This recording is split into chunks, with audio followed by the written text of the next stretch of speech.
Hello, YouTube. I'm Vince White. I'm an employment attorney. Regrettably, I'm in New York. That is a Chrysler Building.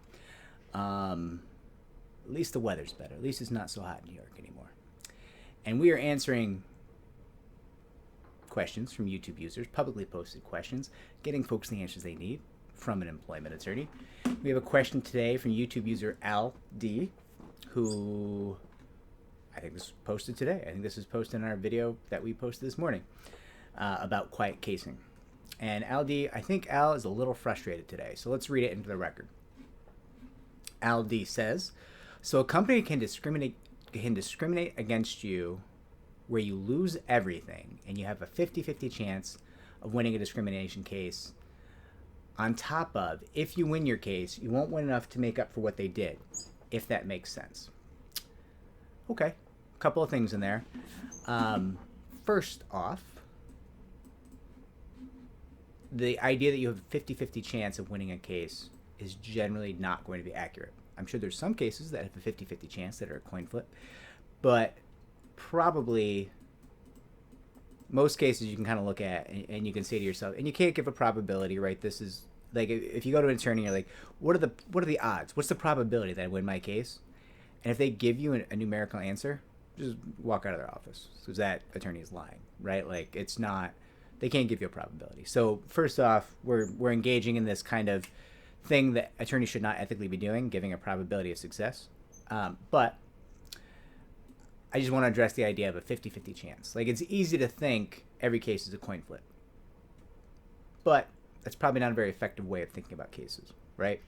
So sure, we're guessing at what a jury's going to think, a judge or a jury or an arbitrator is going to think about a case and about testimony that we've never seen. So there's a lot of guessing. There's a lot of guesswork involved here.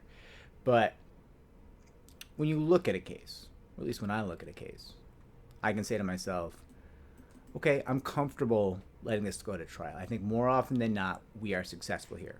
Or I look at a case, or even just to talk to, I've got clients, certainly I've had clients in my life where, I have a conversation with a client and I just kind of say, listen, you're a wonderful human being.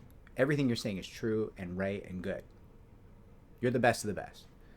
But god damn it, you cannot share your story. You were not an effective communicator of what you experienced. And there's a variety of ways that can happen.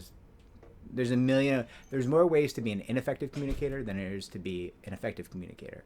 And there's so many things that get lack of experience of this kind of communication, anxiety conditions, mental health conditions, physical symptoms, physical conditions, right? There's so many things that can go on that make people uncomfortable or incapable of effectively sharing their story, right? You have conversations with people who's like, listen, I believe you. I'll fight to the ends of the earth for you. But for the really real, you might want to think about settling this case because I believe you inherently. I believe everything you have to say. I sincerely believe you, and I have economic motives to believe you. I believe you in every single way. I believe you as a good person and as a bad person. But God, I don't think anyone else is gonna. Not the way you tell that story, right? And that can happen. You can work on that. But you have those conversations, right? You kind of know. Realistically, you know where a case is. And you get a feel for, how many... If I ran this case 10 times, how many do I feel like I might win? And I hate that term, feel. But you are feeling your way into this, right? This is not a science. This is a notion. It's an art. You're using your experience. You're judging what you're hearing. And you're just putting together a belief, right? So, Al, I do take issue with the idea that every case is a coin flip, a 50-50 chance. I don't agree with that. I think you're just talking. I think that you weren't saying that. Now you go on a little bit further and you say, even if you win your case, you won't make enough to make up for what they did. So I think you're responding to something I said in the video, which was you're not going to make enough to be set for life, right? Almost nobody who brings an employment case is ever going to be set for life. Those cases are very, very few and far between. People will be like, oh, I saw in the paper somebody made $20 million. Okay. I mean, that's in the paper because it's rare, right? Which is not the average employment case, not the average workplace discrimination or sexual harassment case. It is rare. So I think Al is taking issue with that and saying, well, it's not even worth it if you're not going to get a big number. Maybe. Depends on your point of view. If you bring your case in a quiet manner, if you quiet case it, as I kind of described in my other video, it's going to have a limited impact on your career going forward. It's not going to be a real issue for you. You can bring your case. You can get a payday. Maybe you get 2-3 years of average earnings. Maybe you get more, 5 years, right? Different cases have different valuations. Is that exciting? Is that life-changing? No. But the politicians that we as U.S. citizens have elected, as the U.S. voting public, they have decided to write statutes this way, and the damages are calculated this way. So we would have to go back and elect new politicians and have them pass new laws with different calculations of damages to make these cases more valuable, potentially. And I do share your frustration. Like, listen, obviously I have both altruistic and greed motivations for wanting these cases to be worth more. I think you would spur more change if these cases were more expensive for employers. I also would make more money if these cases were more expensive for employers. I like both those things. I'll take a better world and more money. That would be lovely for me in a variety of ways. So I mean, it depends. Like, is it, I guess, Al, is it worth it if you brought a case and you got 3 years of wages? Would that be worth it to you? Only you can answer that question, right? But yeah, it's generally not. A lot of people go into these cases like, I'm going to win 10 million. I'm going to win 30 million. Ah! Bet you're not. Bet it's not going to happen. Just because you probably haven't even engaged in a damage calculation. You're just saying things you want. And the things you want, as is true often with the laws passed by the politicians, the things you want are often not the things written in the laws, right? So you need to have real world conversations. Is this worth it for you? Does this make sense for you?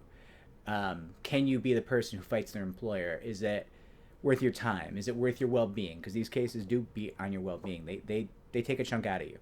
Don't mistake that. It's not an easy process. The attorneys, hopefully you have an attorney, the attorneys can do a lot of the heavy lifting for you. They can help a whole bunch. They can lighten the load.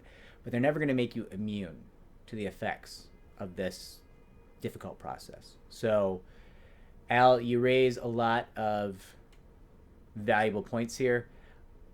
The video came off like I was disagreeing with you. I'm actually just chatting about the things you're saying. I hope that's all right. I don't mean to disagree with you. Besides the idea that it's a coin flip, which I know is not really what you're saying. I just don't want the viewers to think that every case is a 50-50. That's just not true to my eyes. And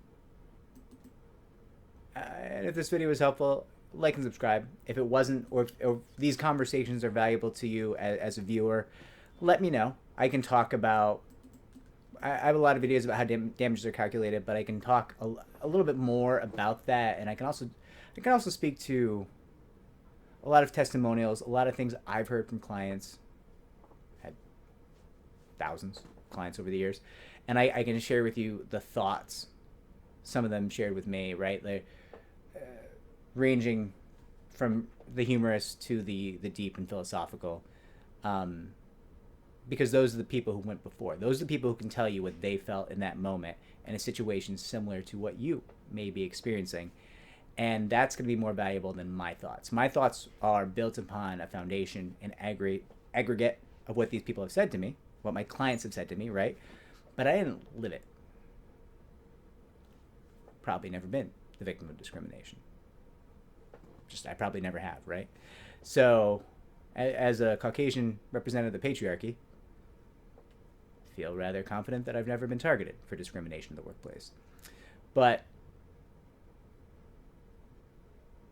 I can at least recount anonymous statements from folks who can tell you how they felt, right? So if that's valuable, let me know. like and subscribe. I will try to share some of those stories.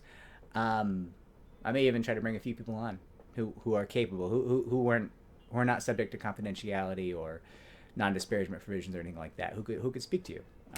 Certainly, I remain in touch with many of my clients, which I value a great deal. Take care.